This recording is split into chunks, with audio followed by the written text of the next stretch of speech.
자, 11월 14일 그 전초전으로 야 우리 그 이재명 대표의 부인 김혜경, 그분도 김여사네요. 네, 하여간 이재명 대표의 부인 김혜경 씨, 그분이 먼저 선거법 위반 혐의로 1심이 나오고요. 그리고 15일 이재명 본인이 이제 그야말로 부창 부수 부부가 연속해서 선거법으로 이제 유무죄의 판결이 나오겠습니다. 그리고 또 열흘이 지난 11월 25일에 다시 이제 위증교사. 자, 위증교사는 완전 그야말로 뭐 판사 본인이 개딸 판사라는 말을 들어도 할 말이 없는 유창훈.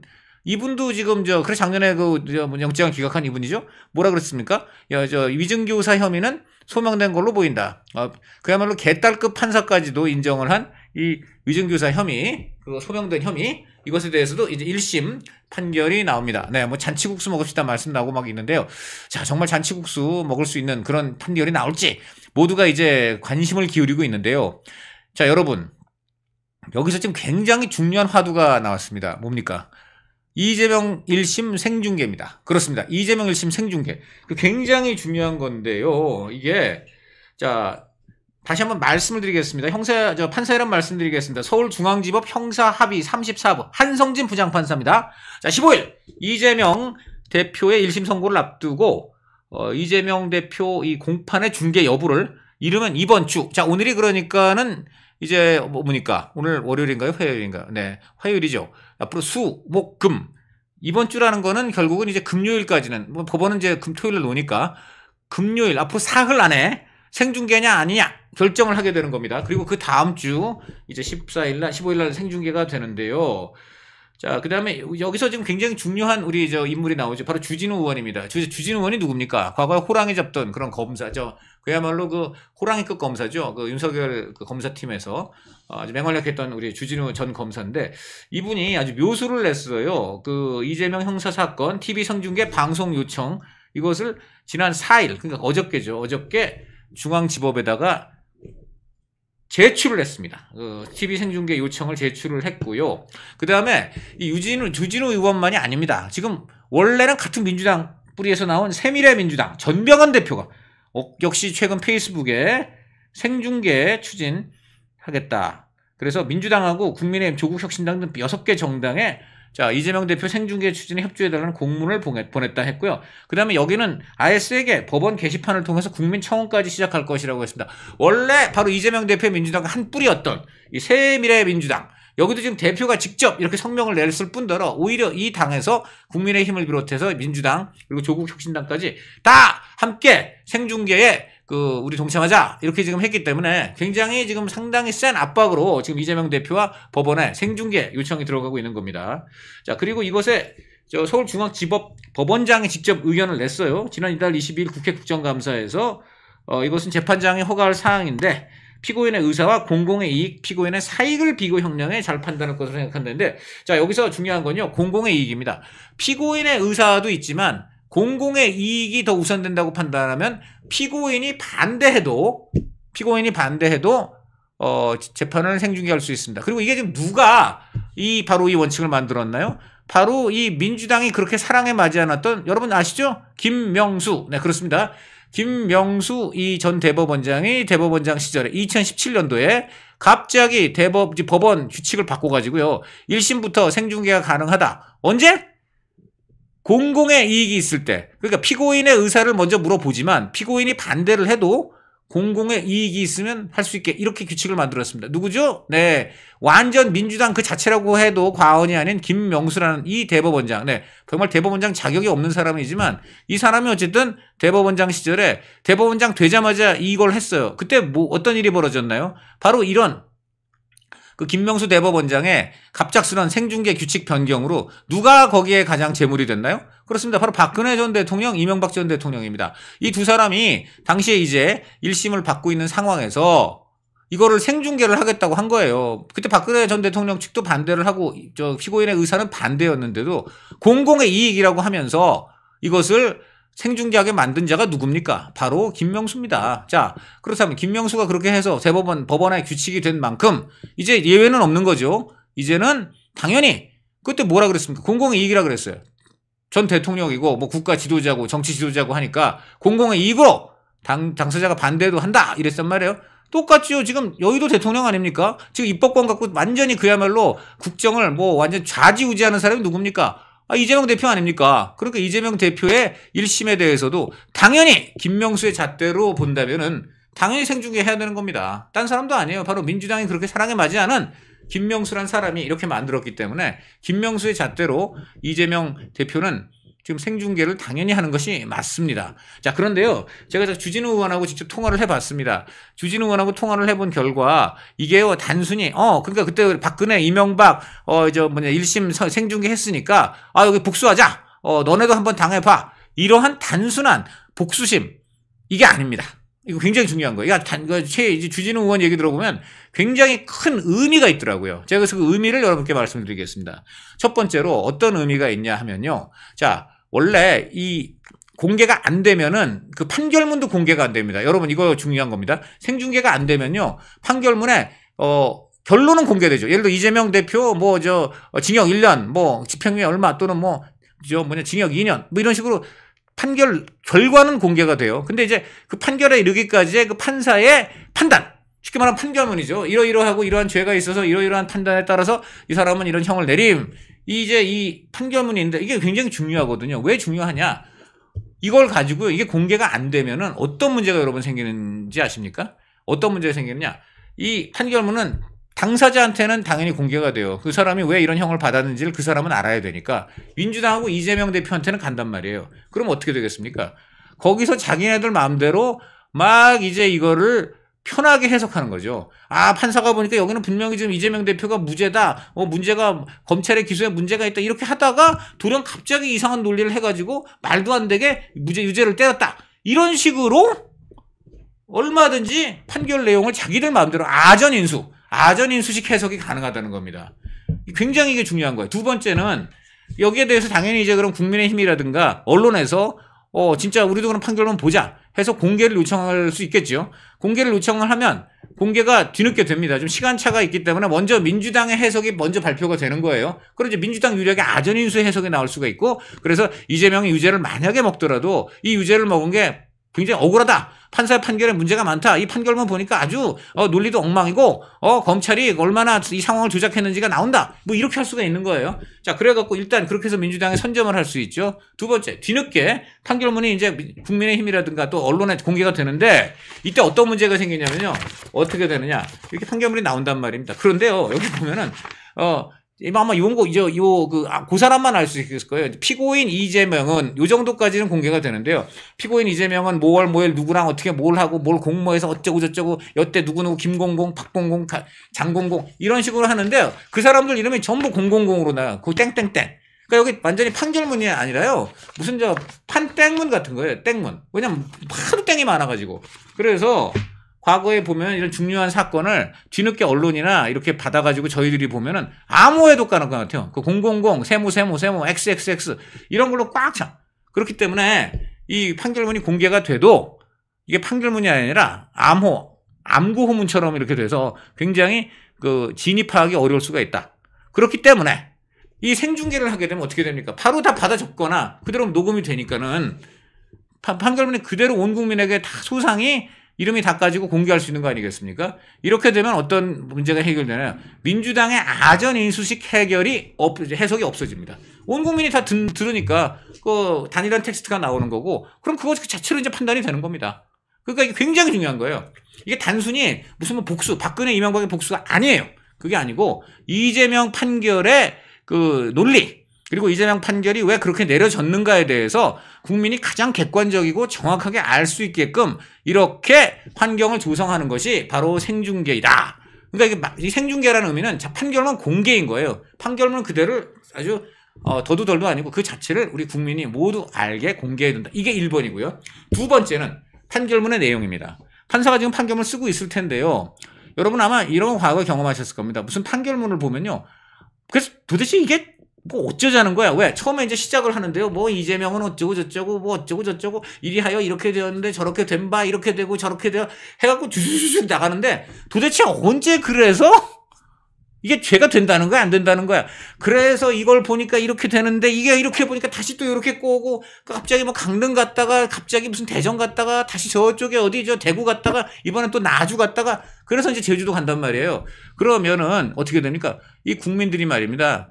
아, 이거 뭐야? 아, 왜 이렇게 어려워? 안 봐. 이렇게 될 수 있는데 그게 지금 법원 입장에서 얼마나 부담이겠습니까? 그러니까 결국은 어떻게 되냐? 꼬고 이리 갔다 저리 갔다 이렇게 판결문이 안 나오는 거예요. 쉽게 말하면 방송이 된다는 사실을 의식하기 때문에 간단 명료하고 논리 정연하게 쭉 국민이 알기 쉽게 그렇게 판사가 쓸 가능성이 굉장히 높아진다.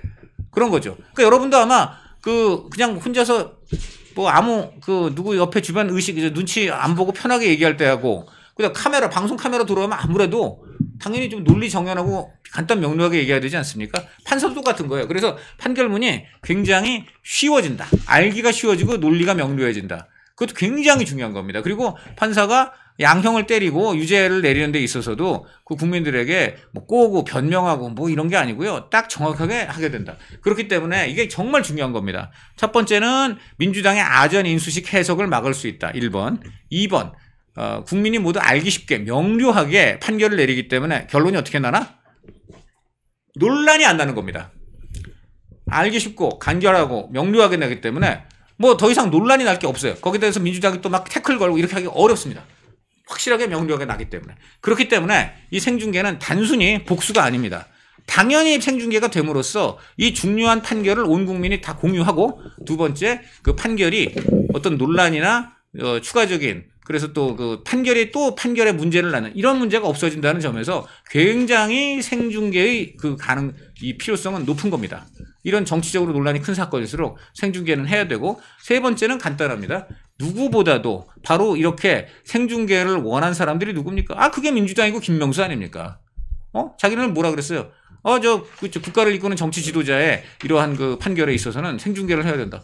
그럼 지금 이 나라 지금 입법권을 완전히 다 쥐고 지금 뭐 모든 정부 정책 다 스톱시킬 수 있는 지금 여의도 대통령에 대한 판결이니까 바로 김명수와 민주당의 뜻에 따라 그렇게 생중계가 돼야 되는 겁니다. 이 세 가지 이유로 인해서 주진우 의원이 누굽니까? 아주 전문 법조인 아닙니까? 본인이 딱 그걸 판단한 거예요. 자, 그러면 이제 이렇게 생중계를 해야 되는 이유는 차고 넘치고요. 두 번째, 이러면 이 생중계에 대한 민주당의 입장이 어때야 되느냐? 이거 주진우 의원이 또 머리 잘 썼어요.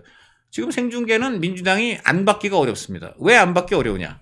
자기네들이 우선 이런 거는 생중계해야 된다고 한 사람들 아니에요. 그래서 박근혜, 이명박 세웠는데 지들은 어떻게 할 건데? 이런 간단한 것도 있고요. 두 번째는 뭐 그런 거 굳이 그런 거 안 하더라도 민주당과 이재명의 논리 때문에 이게 또 생중계를 해야 되는 거예요. 본인이 뭐라 그랬습니까? 이거 완전히 검찰의 조작이다. 나는 무죄다. 그랬지 않습니까? 그렇게 자신이 있으니까 당연히 생중계 해야죠. 그렇지 않습니까? 완전히 무죄고 그냥 검찰이 막 조작이고 정치 탄압이고 엉망진창이기 때문에 나는 이거 절대 죄가 되지 않을 것이다. 지금 이러잖아요. 그러니까 이건 이 논리 때문에라도 이것을 만약에 생중계를 거부한다면 우리 전 국민이 묻는 거죠. 아니 네가 무죄라고 주장하는데 왜 생중계하면 안 되니? 오히려 생중계를 통해서 네가 그 무죄가 밝혀지는 순간 너의 무죄는 100배 1000배로 더 조명을 받게 되는데 왜 안 하니? 너 뭐가 쥐가 구린 거 아니니? 이런 소리를 들을 수밖에 없잖아요. 그러니까 당연히 이제 민주당에서 지금 이거를 안 받기가 어렵습니다. 둘째, 더군다나 민주당과 같은 뿌리인 지금 새로운 미래민주당, 여기도 지금 새미래민주당도 지금 이거 하자는 거 아니에요. 거기 다 얼마 전까지 다 이재명하고 같은 밥 먹었던 사람들입니다. 이 사람들도 하고 있어요. 여기 지금 전병헌 대표가 말이죠.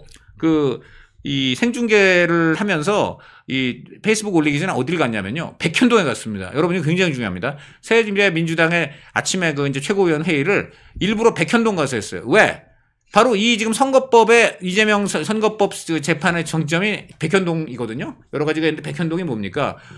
글쎄 절대 아파트를 지을 수 없는 그런 녹지에다가 4단계나 무려 상향을 시켜가지고 그래서 아파트를 짓게 만들어줬고 용적률도 엄청나게 높게 해주는 바람에 거기 산이 있으니까 용적률 다 채우려고 용벽을 무시무시하게 무려 51m나 세우는 바람에 15m까지밖에 올라가지 못하는 옹벽이 3배 넘게 아주 바벨탑처럼 올라가서 지금 8층 아파트 높이까지 올라가가지고 이게 지금 언제 무너질지 모릅니다.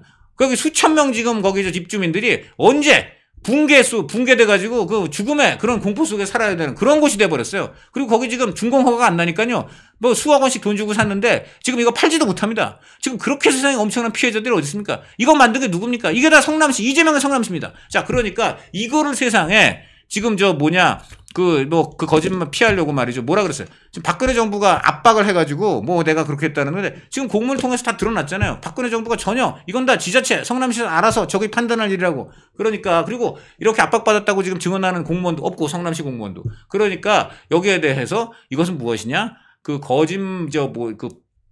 선거법 중에서 거짓말을 하는 경우 어떤 경우가 가장 그 유죄 사유가 높냐면요. 선거 결과에 결정적 영향을 미치는 거. 요럴 때 그 거짓말이 가장 중형을 받습니다. 당연한 거 아니겠습니까? 자기가 큰 잘못을 저질러서 이걸 고백하면 유권자가 전혀 선택할 것 같지 않은 그런 문제에 거짓말을 하는 게 가장 나쁜 거 아니겠습니까? 근데 지금 바로 이게 그거예요. 백현동 관련해서 이렇게 거짓말을 한 게 지금 선거법에다 걸려 있지 않습니까? 그러니까 바로 새미래민주당이 그것을 확인하기 위해서 직접 백현동 같은 민주당 뿌리 있던 사람들이에요. 그 사람들이 가서 보고 정말 땅을 쳤다는 거 아닙니까? 아니 이렇게 위험하고 이렇게 정말 말도 안 되게 불법적으로 이 수많은 사람들의 피눈물을 뿌린 이게 정말 우리 같은 민주당이었단 말인가? 이게 정말 성남시장이었단 말이냐? 이래가지고 지금 본인들이 아주 생생하게 그걸 체험을 하고 돌아와서 더더욱 그러니까 생중계를 해야 된다. 같은 민주당 사람들도 이런 얘기를 했다는 같은 민주당이었던 사람들까지 이런 얘기를 했다는 점에서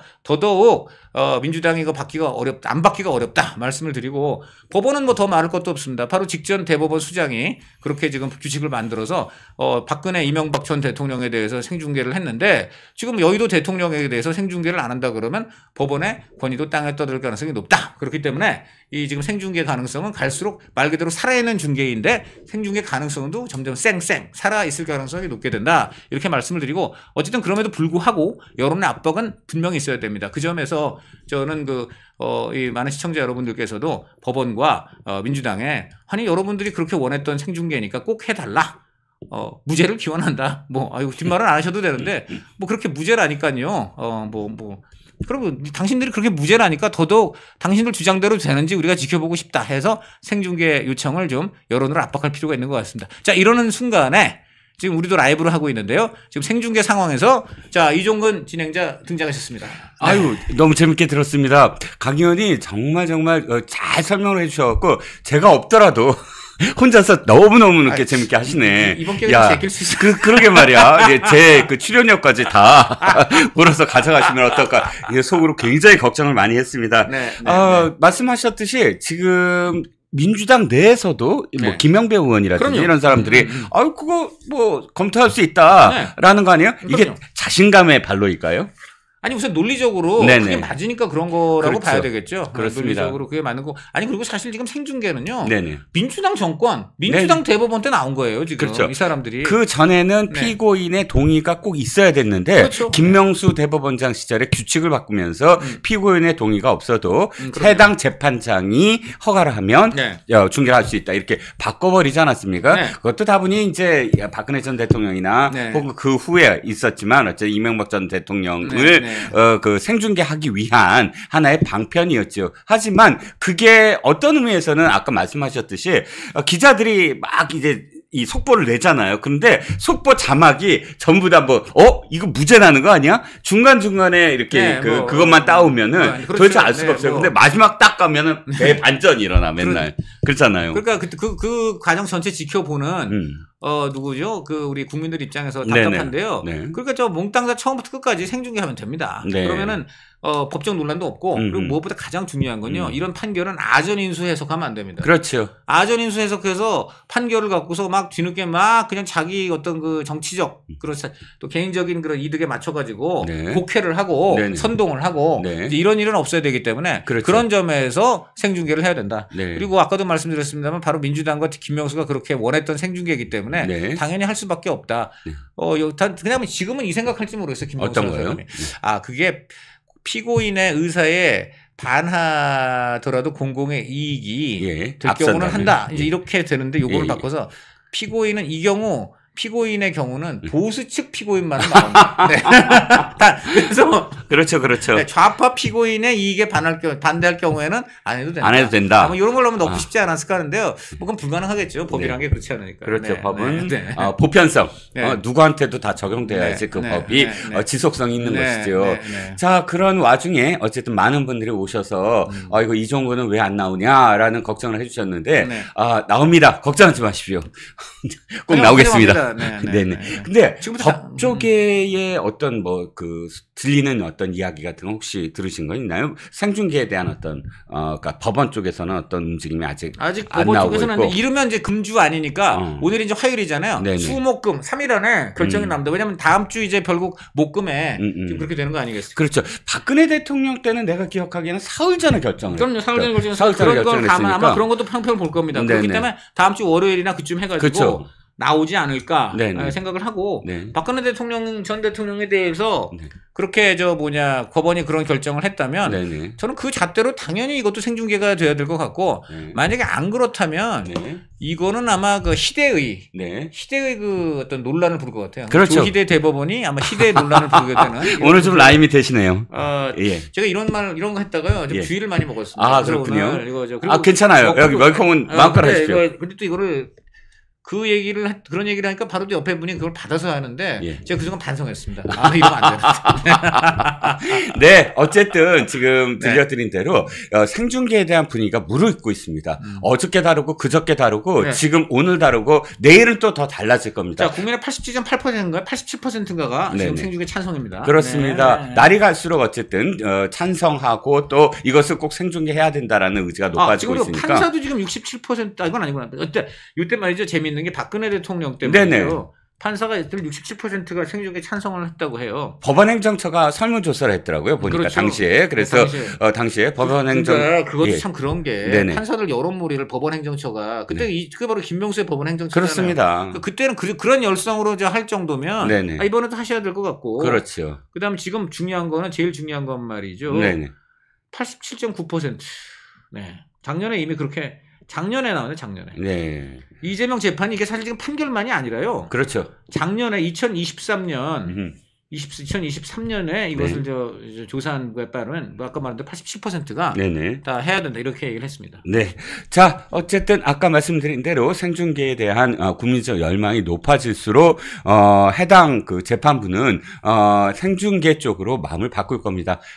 매일같이 강연 말씀처럼 우리가 생중계 해달라라고 이제 이야기를 하고 더군다나 피고인의 동의가 있으면 더 확실해지겠죠. 피고인이 그리고 동의하지 않기가 어렵습니다. 왜냐하면 피고인이 뭐라 그랬어요? 이건 재판도 아니고 기소도 아니고 수사도 아니고 완전 조작이고 탄압이고 그러면 100% 무죄 날 거 아니에요. 삼척동자가 보더라도 네. 이거는 무죄다. 네. 이렇게 얘기했으므로. 그러니까요. 그러니까 지금 삼척동자의 관람 권리를 허용하세요. 네네. 그렇습니다. 네. 자, 이제 생중계가 될 것으로 좀 보고 다음 이슈로 좀 재밌는 넘어가 건 볼까요? 민주당이 지금 얘기를 못 하고 있습니다. 네. 네. 그렇죠. 제가 이걸 가르쳐 꿀먹은 언어 장애인이다. 그렇죠. 논평 하나 안 나왔죠, 지금. 네, 공식적인 논평 안 나오고 그렇습니다. 있고. 네. 그렇죠.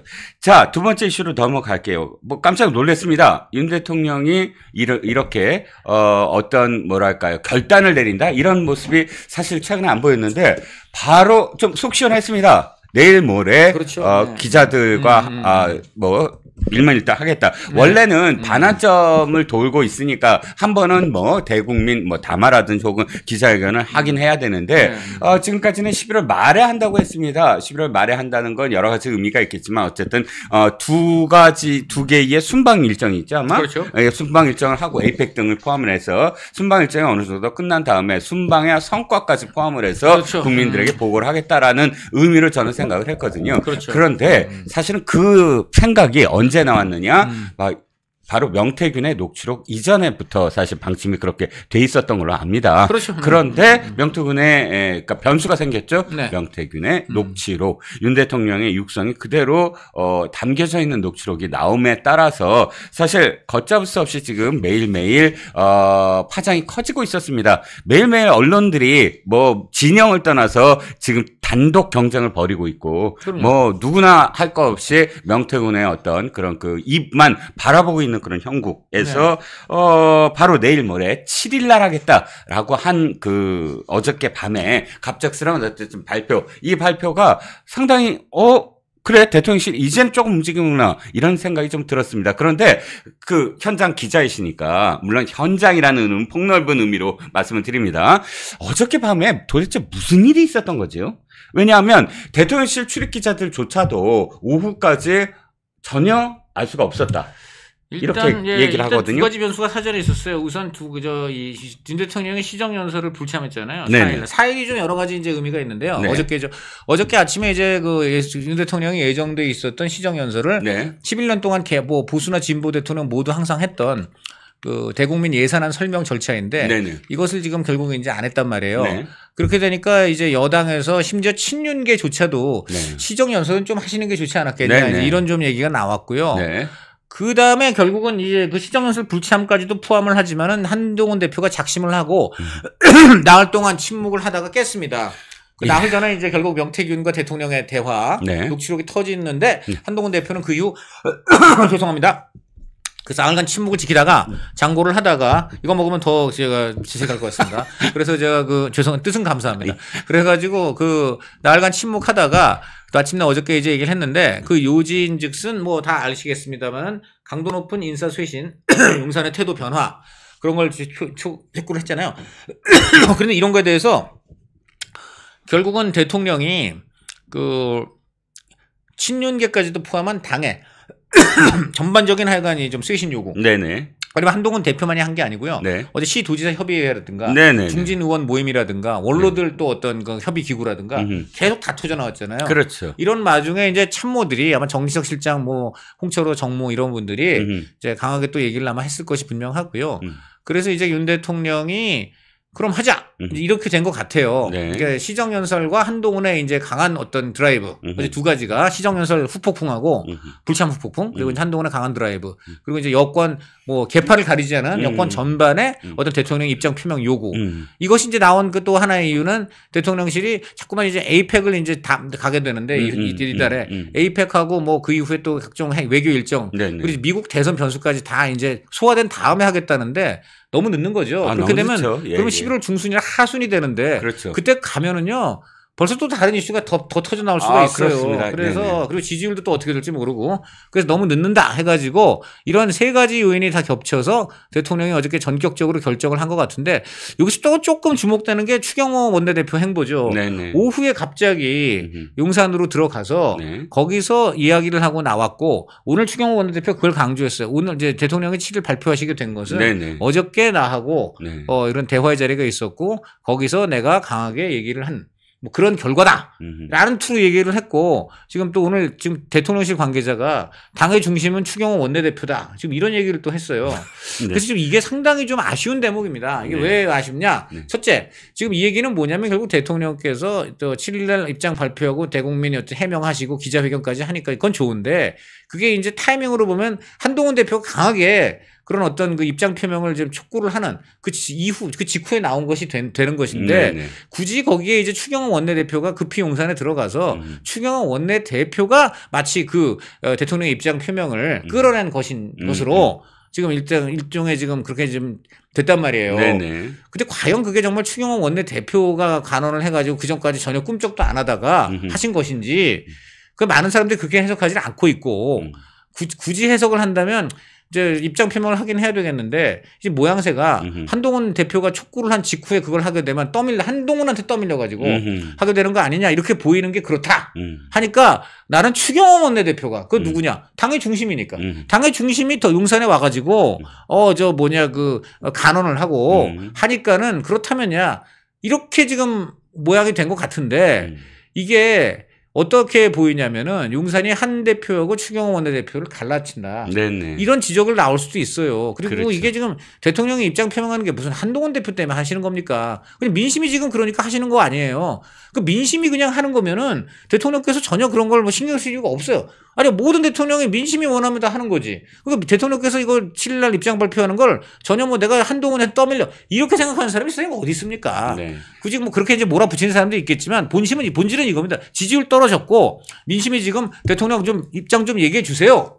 좀 쇄신 좀 해주세요. 그런 민심이 있으니까 지금 부응을 한 것이라고 본다면은 우리 대통령이나 용산이 결코 한동훈 대표한테 우리가 밀리는 모습을 보이면 안 된다라는 거는 너무 지나친 그 자기 설정적인 그 상황에 대한 좀 잘못된 인식이라고 저는 보고요. 네네. 지금 국민들 다 이해합니다. 지금 여러 가지로 이제 대통령 잘해보려고 그랬는데 뭐 좀 여러 가지로 꼬이고 또 여러 가지 논란이 있으니까 해명하시는 자리 자연스럽게 마련하는 겁니다. 네. 굳이 이게 한동훈이 밀어서 또는 뭐 추경호가 밀어서 하는 게 아닙니다. 굳이 민 게 누구냐 하면 민심이에요. 네. 네, 저는 그렇게 봅니다. 네. 그렇습니다.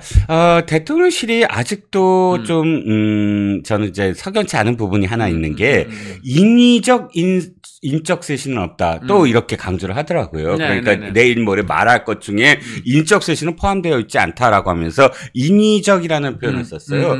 그대로 얘기하면 사실은 추경호 원내대표로 소환한 게 인위적이에요. 뭐 그야말로 그렇죠. 자연스럽지 않잖아요. 자연스럽지 않아요. 네. 자연스럽지 않잖아요. 그것을 그날 딱 뭐 들어와서 그렇게 얘기했다라는 것. 이게 왜냐하면 뭐랑 겹치냐면 한동훈 독대 이후에 갑작스럽게 의원들과 저녁을 먹고 있던 추경호 원내대표를 소환한 그렇죠. 그 부분과 비슷하게 보여서 똑같아요, 지금. 추경호 원내대표의 쓰임새가 네. 바로 한동훈 대표를 희석시킬 때 그때마다 네. 그때마다 이렇게 견제하는 그래서 좀 그런 용도로 아니 우스갯소리 지금 원내대표가 아니라 용내대표냐. 네. 지금 이런 말이 나오고 있는 겁니다. 그러니까 네. 사실 추 원내대표도 사실은 스스로의 어떤 정치적 어떤 이미지를 깎아먹고 있는 거거든요. 저런 지금 모습이. 왜냐하면 예. 이 한추경 원내대표가 아무리 본인이 이제 원내대표고 또 이제 친윤계라고 해도 지역구에 민심을 청취하지 않을 수 없는 지역구 의원이에요. 그렇습니다. 제가 지역구 지금 TK인데 네네. TK는요 지금 전국 평균보다도 지금 윤 대통령 지지율이 더 낮아요. 그렇죠. 그분들이 뭐 윤 대통령이 싫어서 그런 게 아니고요. 예. 지금 경고를 주고 있는 거잖아요. 예. 그러면 추경호 원내대표는 본인 지역구의 경고음을 예. 전달을 하고 거기에 부응하는 쇄신을 끌어내서 예. 윤 대통령 살려야죠. 그리고 지금 이거를 정말 이 용산이 좀 주시를 해야 되는 게 지금 많은 언론이나 많은 지금 어쨌든 그 당과 정권을 그래도 이렇게 지지하는 사람들이 이런 변화를 촉구하는 거는 한동훈 때문이 아닙니다. 지지율 올리고 윤 대통령 잘 되기를 바라는 마음에서 그러는 거예요. 그렇습니다. 그래서 하는 말인데 그게 한동훈 대표도 그런 말을 하니까 그게 그냥 같이 들리는 것 뿐이지 말을 같이 한다 그래서 그게 왜 한동훈 편을 드는 겁니까? 한동훈이 1 더하기 1을 하고 우리도 1 더하기 1을 해서 둘 다 2가 나오면 우리가 그럼 한동훈 편을 드는 겁니까? 그것은 전혀 아니고 어쨌든 지금 용산이 너무 편협한 그런 또는 핑계 같은 것으로 상황을 보지 마시고 민심을 따르고 수습을 하시면은 그 이후 한동훈의 잘못에 대해서는 언론에서도 얼마든지 비판을 합니다. 네. 그걸 좀 주셨으면 좋겠습니다. 추 원내대표가 입장이 곤란할 거예요. 사실 추 원내대표라는 사람을 제가 잘 알거든요. 그 사람이 네. 어떻게 예산 기재부에 있을 때부터 성격 잘 알아요. 그리고 성격이 어떤데요? 네. 성격 어떤다? 전형적인 공무원. 그렇죠. 완전 공무원이에요. 공무원인데 정치인 됐잖아요. 누가 부르면 뭐 가고 누가 뭐 하면 하고 그러니까 네. 이게 자기가 스스로 크리에이티브하게 뭘 끌고 가는 그런 스타일은 아니에요.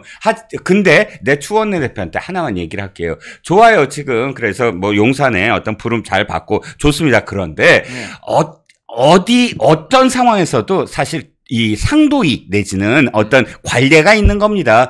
용산에서 부르면 가세요. 용산에서 부르는데 안 가? 그건 안 돼. 그런데 단 대표한테 지금 용산에서 이렇게 나를 소환합니다. 날 이런 이유로 부릅니다. 그렇죠. 라고 전화하던가 아니면 나와서 지금 대통령이 이런 마음을 갖고 있다고 얘기합니다. 그렇죠. 이렇게 전화 한 통화만 하면 아무 문제 없어요. 그렇죠. 그건 원내대표로서 당대표에게 이야기해야만 하는 어떤 그 소통이거든요. 네. 그런데 그걸 전혀 안 하고 용산하고만 무슨 비즈니스를 하는 것처럼 보인다. 이러면 사실 본인의 어떤 그 정치력 이런 것들에 상당히 상처를 입을 수밖에 없다라는 말씀 좀 드립니다. 자, 내용을 봤더니 그래도 친윤들 내부에서도 이번엔 좀 상당히 많은 내용이 담길 거다. 라는 이야기를 좀 하네요. 제가 오늘 사실 여의도 가서 네. 그 국회에서 좀 취재를 해서 아까 현장 기자라고 하셨는데 정말 현장을 오늘 돌았는데 아, 그러셨군요. 제가 정말 그걸 느꼈어요. 온도차를 느끼는데 네. 친윤계나 친윤 쪽에 가깝다고 판단되는 의원들은 네. 분명히 좀 플러스 알파가 있을 것이다. 네, 네. 인사수의 신이라든가 여사 문제는 어떨 것 같아요 하면은 여사는 뭐 어쨌든 대외 활동 자제인데 이 문제에서 저 외교 부분에 대해서는 네네. 그래도 좀 대통령이 그거는 계속 공개하는 걸로 가지 않을까 외교 이렇게 의전. 예측하고 있는데 예. 그게 좀 하나 있고 어쨌든 그 반대로 이제 친한계 의원들은 네. 걱정이 굉장히 많습니다. 네. 지금 대통령께서 큰 틀에서 바뀌지 않을 것 같고 오히려 뭐가 잘못이 도대체 뭐냐 이렇게 나갈 경우에는 이게 굉장히 그야말로 불에 기름을 부을 수도 있는 그렇죠. 그런 상황으로 지금 좀 상당히 좀 걱정을 하고 있어요. 네, 네. 그래서 어쨌든 간에 지금 용산이 말이죠. 네. 이 당이 이렇게 아니 결국 결정적일 땐 믿을 건 당밖에 없지 않습니까? 좀 당을 안정시켜야 되니까 당에 최소한 내일 그래도 국민이 납득하고 또 당도 지금까지 당의 목소리가 좀 용산에 전달이 된 네. 그런 차원은 될 것이다. 네. 이 정도는 좀 얘기를 해줬으면 좋겠어요. 당이 지금 너무 불안해합니다. 네. 이제 국민의힘이 오늘 가니까 붕 떠 있고요. 네, 그리고 네. 또 하나 안타까운 거는 네. 지금 저 공식 지금 정무라인 결국 네, 네. 정진석 실장과 홍철호 정무수석 같은 네, 분들인데 네. 지금 당에서 그런 얘기가 굉장히 많이 나와요. 한동훈 대표가 나흘 동안 침묵을 한 이유는 뭐 물론 이제 저 민주당이 또 어떻게 나올까 여러 가지 전략도 봐야 되고 하는 것도 네, 있지만 네, 네. 기본적으로는 지금 정말 상황이 어떻게 된지는 대통령하고 여사만 알잖아요. 네, 네. 그럼 거기에 대해서 당이 정보를 공유하고 있어야 네, 네. 아니 변호사도 자기 변호하는 사람이 어느 정도까지 지금 문제가 있는지 파악해야 법정 가서 변호해 주는 거 아닙니까? 그렇죠. 그래서 이제 물어볼 사람이 결국은 지금 정진석 실장. 뭐 홍철호 이런 사람인데 예, 예. 물어봐도 모르는 거예요. 그분들도 잘 모른다는 거야. 정무수석은 그걸 알고 당과 소통을 해야 되는 자리 근데 아닌가요? 그게 그분이 뭐 모르고 싶어서 모르겠습니까? 예. 정보가 안 오는 거죠. 아니 근데 강현 지난번에 네. 오찬을 했다며 명태균 녹취할 때 네. 녹취하자마자 다 참모들 불러다 놓고 이건 이렇다 저건 저렇다 나는 아무런 관련이 없다 네. 이렇게 다 얘기를 했다며 그때 얘기를 다 안 했나? 그러니까 좀 잘은 모르겠는데 네. 어쨌든 당에서 궁금해하는 것들이 있고 당에서 궁금해한다는 건 뭐냐면 네네. 만약에 한동훈 대표가 입을 열었을 때 네네. 기자들이 질문을 어떻게 할 것이며 네네. 또 두 번째는 한동훈 대표가 입을 열었는데 그 직후에 또 민주당에서 어떤 걸 또 까고 그럼요. 예, 예. 이런 것들의 가능성을 대비해야 되잖아요. 그렇죠, 그렇죠. 그럼 추가로 뭐가 더 있을 수 있느냐? 그렇죠. 그다음에 지금 저 지금 발언의 저 진위와 맥락이 무엇이고 네. 뭐 이런 것들을 물어야 되는데 네. 정보가 안 들어오는 거예요 지금. 근데 강현 내가 진짜 그거 지적하고 싶었어요. 정보가 문제가 아니고 사실은 지금 딱 말씀하신 게 맞아. 지금 대통령 부부가 어떤 상황이 있을 때 그 상황을 사실 아주 지근에 있는 참모들 팀이 정확하게 들어야 돼요. 그래갖고 그것을 어떻게 대책을 세워서 이런 식으로 앞으로 단기적으로는 어떤 것하고 장기적으로는 어떤 이슈를 하고 이렇게 해서 팀이 나와야 돼. 그러니까 대응이 나와야 되는데 지금 뚝뚝 한 번 만났어요. 두 번 만났어요. 이렇게 대답을 하는 거 보면서 그런 과정이 없구나. 없어요. 저거는 그야말로 무책임하게 그냥 대통령이 하는 얘기를 옮기는 것뿐이지. 아니 근데 그거는 뭐 맞는데 표면적으로는 네네. 얘기를 안 해주시니까 그거밖에 안 나가는 거예요. 그러니까 윤건영 의원 예를 들면 네. 그 사람도 지금 얼마 전에 그랬지 않습니까? 문다해 그거 별장이 아니고 공유숙박업소다. 괜히 무슨 호화주택으로 몰지 마라. 그다음에 그 공유숙박업소 뭐 그동안 해서 그거 한 거고 그 숙박업 등록도 돼 있다 이랬잖아요. 네. 김어준의 앞에. 자, 그런 김여준도 그렇고 뭐 하여간 대외적으로 네. 그랬는데 지금 다 그게 말도 안 되는 걸로 나왔잖아요. 그럼 윤건영 의원이 지원했겠습니까? 그 더군다나 주군의 딸인데. 그렇죠. 그 주군의 딸의 지금 그런 신상과 어떤 지금 중요한 그런 현안에 대해서. 네. 당연히 주군한테 들었을 거 아니에요. 그렇죠. 근데 주군이 그 정도만 얘기해 준 거예요. 그게 좀 사실이 아닌 거고. 그렇지. 또 부분적인 얘기만 한 거고. 그렇죠. 이러니까는 윤건영 의원이 나와서 했다가 지금 덤태기를 쓰고 있잖아요. 그렇죠. 자기는 그러니까. 청와대에서 국정 상황실장까지 한 사람 아니에요? 그러니까 상황실장이면 상황을 정확하게 파악을 해야지. 아니 그건 지금 근데 그 윤건영 잘못이 아니에요. 예. 아니 그거 좀 맞습니다. 그거밖에 얘기를 안 해주는데 어떡하란 말입니까? 근데 이제 그 그렇죠. 윤건영 잘못은 이런 것 같아요. 그거밖에 얘기를 안 해주면 그게 전부입니까? 정말 등록증 있어요? 하고 본인이 그거는 해야지. 근데 제가 보니까 이제 그거에서부터는 이제 윤건영 의원 잘못인데 네. 본질은 애초에 잘못된 정보를 알려준 문재인이 잘못이지. 그렇지. 그거 아주 나쁜 거고. 그래. 그다음에 부분적인 것만 알려주는 거고 나쁜 거고. 그러니까 결국은 지금 완전히 망신당하잖아요. 망신. 네. 근데 지금 똑같은 일이 용산에서도 벌어지지 말란 법이 없어요. 그러니까 한동훈 대표가 네. 내가 뭐라고 섣불리 얘기를 못 하겠다. 그렇죠. 저는 이건 있다고 봐요. 그러니까 지금 만약에 내가 섣불리 그냥 여기서 지금 뭐 용산에서 그냥 한두 마디 하는 것만 갖고 그걸 근거해서 내가 쉴드 쳤다가 나중에 역공당하면 용산이야. 그 대통령 직접 모시는 사람들이니까 뭐 좀 그렇다 치더라도 당은 한 발짝 떨어져서 민심을 수용하고 마지막으로 정권을 지키는 보루인데 그렇죠. 이 보루까지 무너지게 되면 그땐 답이 없거든요. 그렇죠. 저는 그 한동훈 대표의 침묵은 당연하다고 봐요. 네. 네.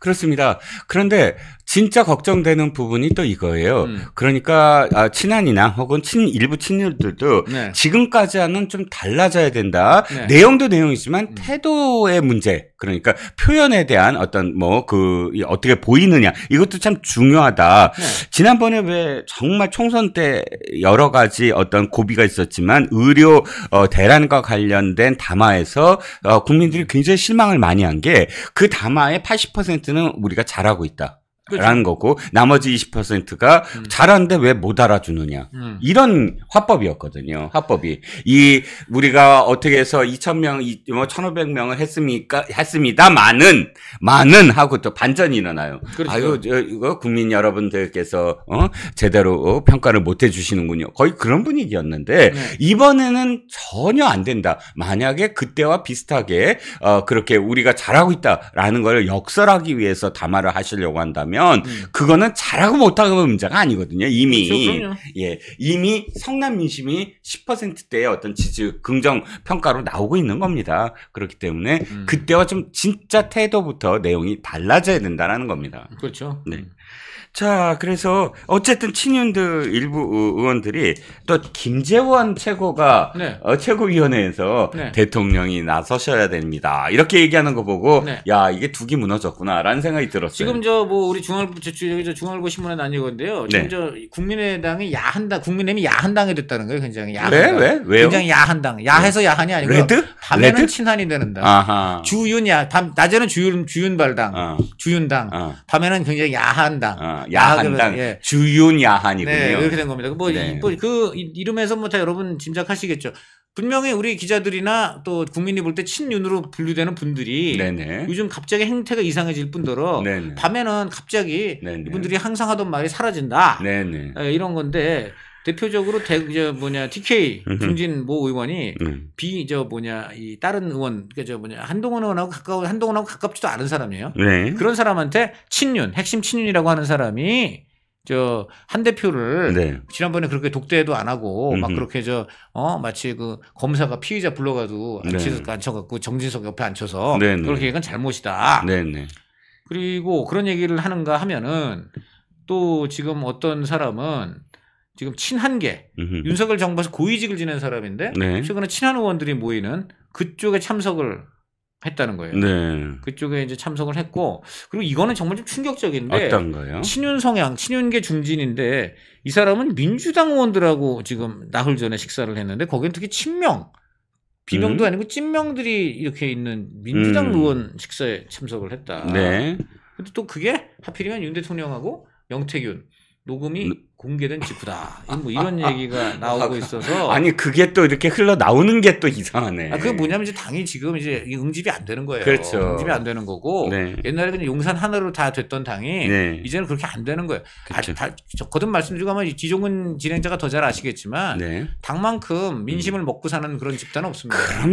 그럼요. 네. 선거가 끝나고 얼마 지금 안 있잖아요. 네. 선거는 그야말로 후보자들, 그러니까 정치인들이 민심을 그대로 느끼는 곳입니다. 그럼요. 사람들이 막 좋을 때는 저쪽 건너에서 내 눈도 안 마주쳤는데 손 흔드는 그런 분위기가 있는가 반면에 그렇죠. 가는데 그냥 스쳐 지나가요. 악수 절대 안 해요. 이게 바로 민심의 바로미터를 선거에서 느낄 수 있는 거거든요. 지금 그래서 아까 말한 대로 그 친윤 의원들이 네. 지금 밤에 이제 한 대표쪽을 접촉한다든지 그다음에 오세훈 시장 쪽 네네. 접촉하는 뭐 이런 분들 늘어나고 있습니다. 많이 만나죠, 오 시장도. 그래서 용산이나 윤 대통령께서는 이제 이런 의원들의 움직임을 배신이라고 말씀하시기 전에 네. 이 분들이 왜 그렇게 윤 대통령 따르고 하던 사람들이 이렇게 밤에 딴 데로 가는가, 왜 고무신을 거꾸로 신는가, 이 부분을 조금 다른 각도에서 좀 보실 필요가 있어요. 네.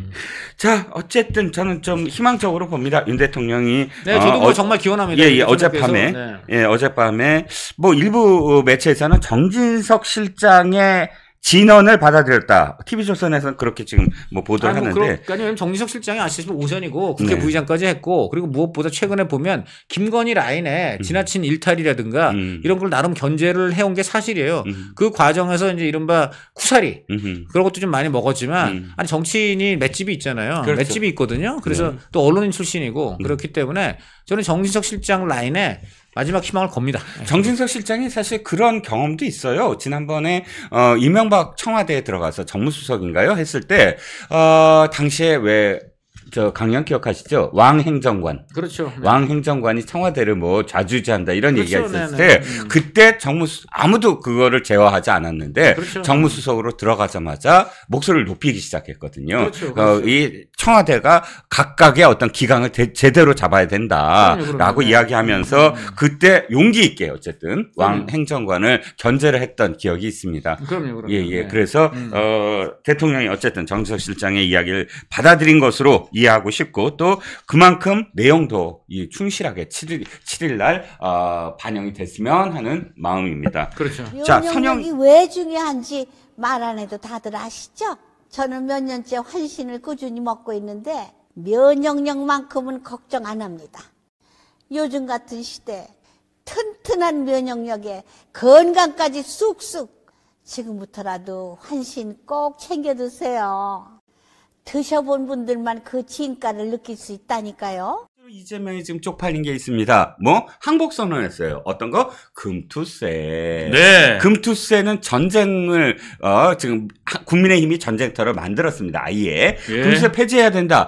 이 국민의힘은 단 한 번도 금투세와 관련해서 흔들린 적이 없어요. 네, 맞습니다. 처음부터 폐지다. 폐지다. 이거는 폐지해야만 말도 안 지금, 된다. 투자자들이 예. 안정감을 두고 우리 국내 증시에 다시 돌아올 수가 예. 있다. 그런데 민주당은 이념 부자들의 재산을 빼앗아야 돼요 하고 운동권들이 부자들의 어떤 주식 이익이 있는 곳에 세금을 내야 된다 하고 뺏으려고 했잖아요. 지금 운동권이라고 하지만 앞으로는 우리 운동권이라 아니라 네네. 우리가 반국가 세력이라고 해야 됩니다. 네. 왜냐하면 자꾸 운동권이니까 거기는 말하자면 격을 높여지는 거예요. 아하. 이게 뭐냐면 반국가 세력들이 네. 제가 지금 조사해본 바에 따르면 네네. 제가 조사를 여러 가지를 해봤거든요. 네. 해본 바에 따르면 얘들이 뭐를 했냐면 네. 좌파 정권 때 야금야금 한 게 네. 이 말하자면 진지전 한 게 아하. 뭐냐면은 우리나라를 아예 북한보다 못 사는 나라를 만들자. 망하게 만들자. 망하게 만들자. 아하. 대한민국을 망하게 만들자. 네. 그러면 북한이 네. 상대적으로 박탈감을 덜 느낄 거 아닙니까? 네? 완전히 나는 원대한 계획인 줄 알았더니 북한 김정은이 박탈감을 덜 느끼게 해드리려고. 그러니까 북한 주민들을 다 더 통치할 수 있도록. 아하. 아니 대한민국을 망하자 아니면요. 예. 아니 돌대가리 아닌 다음에 그렇죠. 둘 중에 하나요. 그렇죠. 좌파 정권들이 완전 돌대가리다 첫 번째. 네네. 아니면은 우리나라를 그냥 망하게 하자. 네. 그래서 전복시키자. 네. 이거 둘 중에 하나 아니면은 이런 정책을 펼 수가 없어요. 그래서 국가 채무를 그렇게 늘리는구나. 국가 채무뿐만이 아닙니다. 네. 전력 관련돼서요. 네네. 제가 조사를 해보니까요. 네. 심각합니다. 아하. 지금 앞으로 우리나라 공장을 어떻게 돌릴까. 법으로까지 묶어놨어요. 그렇죠. 그리고 지금 제가 최근에 제 방송에서 한번 이야기를 해드렸는데 뭐냐면 중국은 콰이콰이 하는데 네. 빨리빨리 네네. 하는데 우리는 오히려 옛날에 중국이 만만디라고 그랬잖아요. 네네. 근데 지금은 중국이 콰이콰이 하고 있는데 네네. 우리나라는 주 52시간 네네. 묶여가지고 네. 못한다는 거죠. 네네. 빨리빨리도 못하는 거예요. 그렇죠, 이제. 그렇죠. 빨리빨리 할 이유가 없어진 거예요. 예. 자, 그러면서 우리나라 경쟁력이 떨어진다 그러는데 네네. 어저께 신문에 뭐가 나왔냐면 네. 어저께 오늘 신문에 뭐가 나왔냐면 네. 미국하고 일본 네. 반도체 업계는 네. 밤을 새는데 네네. 우리나라는 52시간 네. 묶여가지고 네. 예?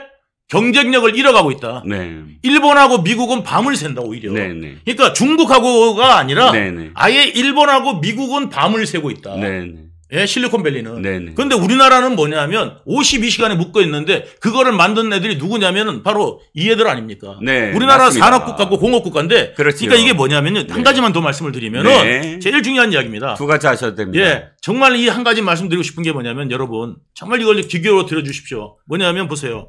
우리나라 공업국가입니다. 공업국가인데 말하자면 무슨 옷을 입으란 거냐면 저같이 뚱뚱한 사람 있고 예. 이재명 같이 빼빼한 인간이 있는데 그 중간 사이즈를 만들어 놓고 전부 다 이 옷을 입어라. 네. 한 게 지금 좌파 정권의 정책입니다. 네. 뭐냐면 연구직들 같은 경우는 밤을 새면서 연구를 해야 되는. 그렇죠. 예, 이런 연구직 같은 경우는 밤을 새서 원래 하고 한 프로젝트를 끝마쳐야 되고 집중력 있게 해야 되는데 맨날 그냥 출퇴근 이렇게 해가지고 될 일이 아니거든요. 그렇죠. 이제 이런 사람들도 있고 직업군마다 네. 특성이 있는데 네. 모두 다 그냥 52시간 만에 이렇게 하니까 마치 공부하는 애들을 네. 그냥 주에 52시간만 공부해. 더 공부하지 마. 더 공부하지 마. 이거하고 똑같은 거예요. 말하자면 부모들 52시간 이상 공부하게 하면은 다 감옥 가둘 거야. 네. 아동 학대야. 네. 이거하고 똑같은 거란 그렇죠. 말이죠. 그렇죠. 예? 그렇죠. 그러니까 이게 문제가 심각하다. 네. 예, 전부 다 똑같은 옷을 입혀놓고 음흠. 거기다가 맞춰라. 음흠. 이게 말이 됩니까? 21세기에? 네. 예. 맞습니다. 직업군이 다 다르거든요. 그렇죠. 말씀하시는 도중에 골프 여신님이 등급이 업그레이드 됐고, 짱현사님, 지금 슈퍼챗 해주신 것 대단히 고맙습니다. 그래서 다시 이제 금투세로 돌아가면, 지금 좀 전에 어떤 분이 이렇게 말씀하셨어요. 우리가 볼 땐 지금, 항복인데, 이게 뭐, 이재명이 주도한 거 아니냐. 제가 그렇지 않다고 생각하는 게 이겁니다. 모든 프레임 전쟁은 누가 전쟁터를 만들었느냐에 달려 있어요. 즉 한동훈 대표를 포함한 국민의힘이 일관되게 금투세 폐지라는 전쟁터를 만들었기 때문에 저쪽에서 지금 금투세를 갖고 완화한다 혹은 또 연기한다 하다가 폐지로 가서 물론 오늘은 뭐 폐지다 그래갖고 막 주가 오르고 그럽니다. 하지만 이것 자체가 누가 만든 전쟁터? 국민의힘이 만든 전쟁터이기 때문에 따라오는 것에 불과해요. 그러니까 이 이슈를 주도를 못해요. 앞으로 더 주도를 하려면 딴 전쟁터를 벌여야 돼. 네. 예, 누구야? 이재명은 네. 딴 전쟁터를 해서 금투세를 잊어먹게 만들어야 돼요. 그렇지만 이걸 갖고 계속 금투세 내가 한 거야라고 하면 어떻게 돼요? 국민의힘을 띄워주는 게 돼요. 네. 왜냐면 당연히 지금 금투세와 관련해서 1,500만 투자자들이 어디서 시위를 했어? 네. 민주당 앞에서 시위를 했어요. 그리고 가장 중요한 게 뭐냐면 금투세를 뭐라고 불렀어요? 죄명세라고 불렀어요. 네. 죄명세. 네. 이게 제 민주당이나 좌파 쓰레기들이 늘 하는 수법이잖아요. 네. 뭐 하나 프레임 잡아갖고 네. 딱 덮어 씌운 다음에 설명을 해도 그거 안 돼. 왜냐면 프레임이 낙인을 낙인이니까. 딱 찍었으니까. 예. 그런데 아주 이번에 순발력 있게 예, 죄명세. 네, 죄명세. 내가 알기에는 권성동 의원이 제일 네. 먼저 한 것 같은데 죄명세로 딱 찍어버리니까 갇혀진 거야. 네. 그러니까 이게 지금 금투세를 이재명이 받아들였다고 하더라도 재명이가 죄명세 걷어냈구나. 네. 이게 돼버리거든. 그러니까 지금 이게 지금 우리나라가 네, 지금 그 상장 기업들도요. 네, 지금 상장 기업의 40%가 이자를 못 갖고 있어요. 네, 그러니까 매출이 이자보다 작은 거예요. 네, 네. 그러니까 이익이 네. 영업이익이 그러니까 이익을 내는 게 이자보다 작으니까 네. 이자를 못 내서 자본 잠식을 당하는 겁니다. 계속. 네, 그렇죠. 그게 우리나라 기업의 40%가 무려 네, 네. 상장 기업의 40%가 그렇게 되고 있어요. 네. 그러니까 이 정도로 지금 기업이 심각한데 여기다가 뭐냐면 주가까지 내리면 네, 네. 돈을 빌려올 때 굉장히 힘들지 않겠습니까? 네, 네. 그러니까 이 주식이 올라야 뭐냐면 이제 그 주식의 상승분이나 이런 걸 갖다가 회사 규모로 인해 가지고 그렇죠. 돈을 갖다가 빌리고 좀 쓸 수 있을 텐데 그런 여력이 줄어든다는 얘기죠. 그렇죠. 그러니까 우리나라 기업들의 경쟁력이 점점 줄어든다는 이야기입니다. 그렇습니다. 자, 이 금투세에는 또 하나 흑막이 하나 있어요. 뭐냐? 그 부자들의 돈을 빼앗는다고 하지만 사실은 사모펀드, 예. 사모펀드를 하는 사람들을 지금 거기에 완전히 검은 돈을 더 불리게 만드는 효과가 있다는 겁니다. 사모펀드도 이번에 들어가거든요. 네. 근데 원래 사모펀드는 들어가기 전에 종합과세를 해갖고 네. 굉장히 어마하게 네. 세금을 내야 되는데 네. 여기에 묶이다 보니까 세금이 줄어요. 반으로 줄어들어요. 반 이하로 줄어듭니다. 반 이하로 줄어들어요. 예. 그런데 보시면 알겠지만 사모펀드 그러면 뭡니까? 문재인 정권에 정말 온갖 추악한 청와대부터 시작하고 다 뛰어듭니다. 김만배도 사모펀드입니다. 그럼 예. 특정 금전 신탁이 이게 예. 사모펀드에 해당됩니다. 예. 이재명도 사모펀드에 부동산 포함되네. 예, 부동산 관련 사모펀드에 해당됩니다. 그렇군요. 예, 사모펀드가 이제 부동산 부분도 포함되어 있지 않습니까? 그렇죠, 예, 그렇죠. 금융, 부동산, 그렇죠. 기업 이런 것들인데, 그렇죠, 그렇죠. 예, 그 중에서 이제 부동산에 포함되는 그렇죠. 예, 그 특정 금융 신탁이기 때문에 예. 그 김만배 세금을 줄여주는 거죠. 그렇죠. 원래 이제 뭐냐면 이거를 그 기업으로 들어가 있는 거를 네네. 세금이 원래 50%예요. 예, 예. 50% 49%가 세인데 네네. 49%가 세인데 23%만 내면 끝. 23%로. 예, 23%만 내면 끝. 내가 김만배 과세. 예. 김만배 가세요. 예.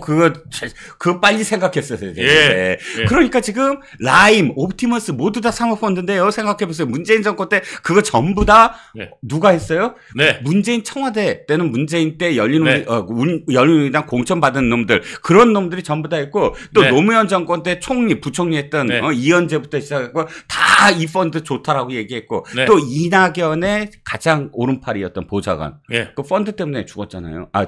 그딴 선택했잖아요. 네. 연루가 돼갖고 예. 별의별 일이 다 있었습니다. 거기다가 유시민이 그 펀드 네. 라임인가 거기 가갖고 이 펀드 들으세요 하고 강연하고 네. 그러니까 온갖 놈 그러면 안 되지. 네. 사람들이 전부 다 문재인과 노무현 사람들이 뛰어든 게 뭐야? 사모펀드예요. 근데 그 네. 사모펀드를 50% 세금을 걷어간 거를 23%로 줄여주고서는 부자들의 돈을 뺏는다라고 네. 완전히 거짓말을 네. 했다라는 겁니다. 지금 제가 이제 뭐냐면 요즘에 저희 유동규 TV를 거의 우파들 EBS로 네. 라고 저는 생각하고 예. 교육 프로그램이군요. 예. 그러니까 재미가 없더라도 네네. 우파들은 꼭 봐서 네. 지식을 쌓으십시오. 네네. 좌파들이 무슨 짓 하는지. 네. 그래서 내가 이거를 조목조목 분류별로 네네. 지금 하고 있어요. 예. 그래 하고 있는데 특히 누가 봐야 되냐면 지금 20대들이 봐야 됩니다. 네. 20대, 10대들이 왜 봐야 되냐면 네. 지금 부모가 뭐를 하고 있는 거냐면 자식들한테 네. 네. 어떤 짓을 하고 있냐면 예. 부모가 월급을 그러니까 연봉이 예. 3,500만 원인데 네네.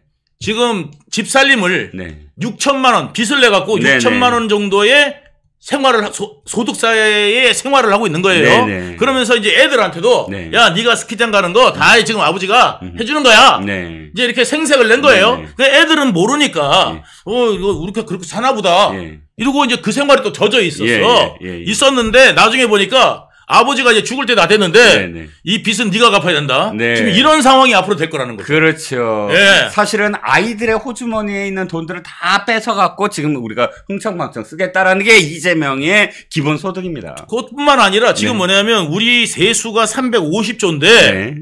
살림을 지금 우리나라 살림을 600조가 넘습니다. 지금. 네네.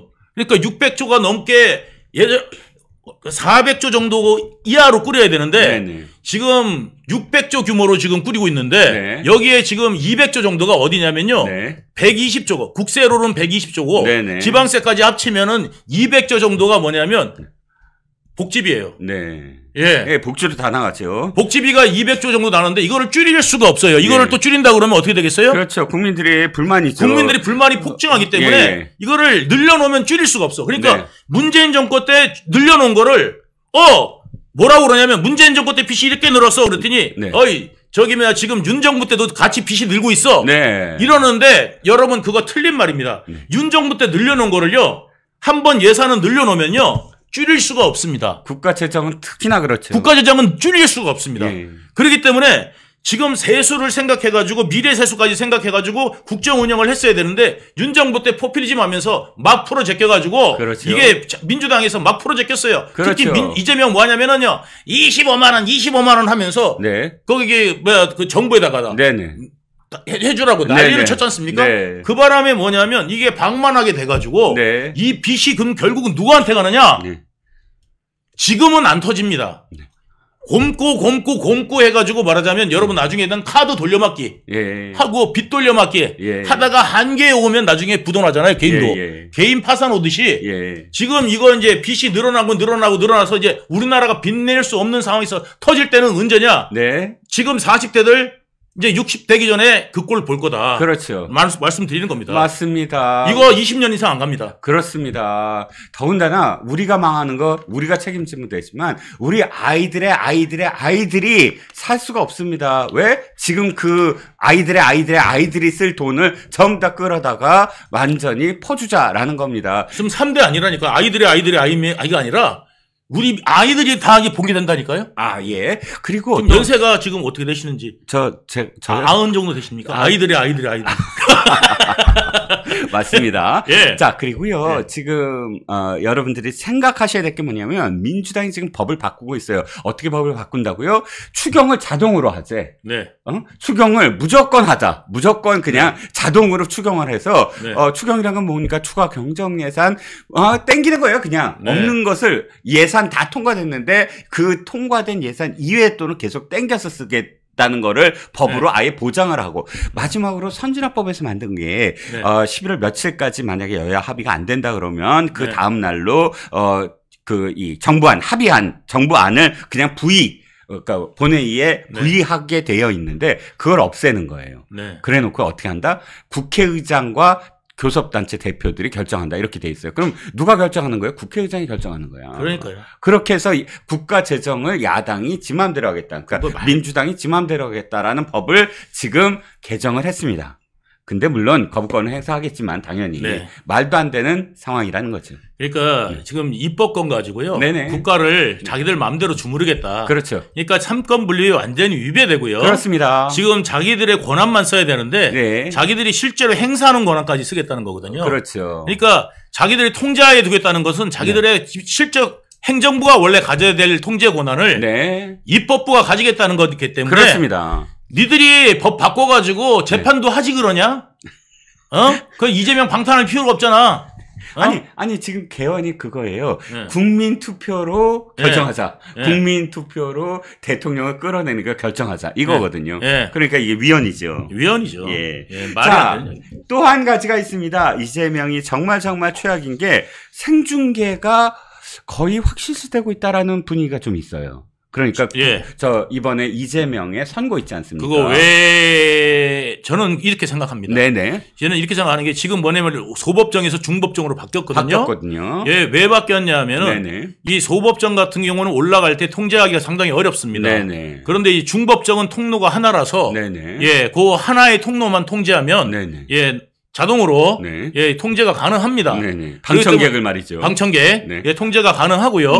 그러니까 이제 도망갈래도 도망가기 쉽지 않죠. 거기서 테러를 일으키거나 잘못하면. 그렇죠. 그래서 이제 그런 통제도 가능하거니와 이 중법정으로 옮기면은 뭐냐면 이제 방송을 할 수가 있는 정도의 규모가 되는 겁니다. 그렇죠.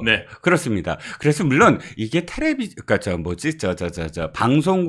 방송국에 카메라가 들어가는 건 아니고 법원에 지금 시스템이 있습니다. 그래서 법원 시스템으로 그것을 송출하면 각 방송국이 그걸 받는 형식으로 돼 있거든요. 그런데 지금 분위기가 법 쪽에서도 뭐 설왕설래는 하지만 이 재판부가 고민을 하고 있는데 상당히 생중계 쪽으로 고민을 하고 있다라는 이야기가 들리기 그게 왜 그러냐면 이 재판이 이제 왜냐면 왜 판결문은 제대로 읽지도 않고 그죠?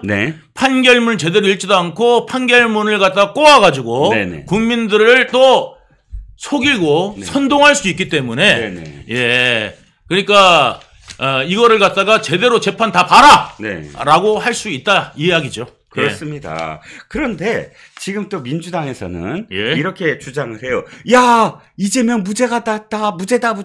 아니, 아직 멀었는데 왜 무죄야 선거법이 그랬더니 이렇게 얘기합니다. 아니, 무죄가 난 판결이 있어. 뭐 그랬더니 정읍시장 최근에 지금 선거법 위반으로서 무죄가 나요. 그래갖고 봐라 정읍시장도 무죄가 났으니까 똑같이 이재명도 무죄다라고 주장을 합니다. 그래서 봤더니 이게 같은 게 아니더만요.